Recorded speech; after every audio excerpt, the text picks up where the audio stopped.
La libre pensée des Pyrénées-Orientales tient à rappeler son attachement à la laïcité et à dénoncer les dérives de certaines mairies.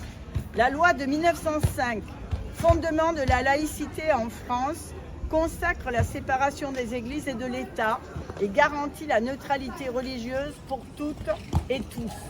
Pourtant, certaines communes, en installant des crèches à caractère cultuel dans l'espace public, bafouent ce principe essentiel. La libre pensée ne demande pas une application agnostique de la loi, mais bien le respect de l'égalité entre citoyennes et citoyens, qu'ils pratiquent ou non un culte. À Perpignan, la situation est d'autant plus choquante. La crèche installée à l'initiative du maire RN se trouve à moins de 200 mètres de la cathédrale Saint-Jean, qui accueille déjà une crèche destinée aux touristes et aux pratiquants locaux. Comment ne pas y voir un acte de communication politique destiné à flatter un électorat nourri de discours islamophobes et xénophobes, plutôt qu'un hommage sincère aux catholiques? La libre pensée a d'ailleurs obtenu gain de cause devant le tribunal de Montpellier pour condamner l'exposition de crèches sur le domaine public. Nous n'avons jamais réclamé de condamnation financière, seulement le respect de la loi. Malgré cela, le maire a fait appel aux frais du contribuable perpignanais. L'argument culturel avancé par le maire est une supercherie.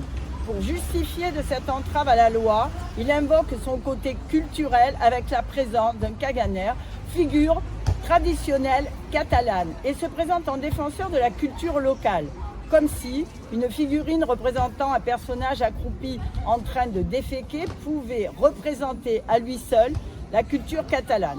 Rappelons également que l'un de ses premiers actes a été de rebaptiser Perpignan la Catalane en Perpignan la Rayonnante et d'adopter comme emblème un saint auréolé.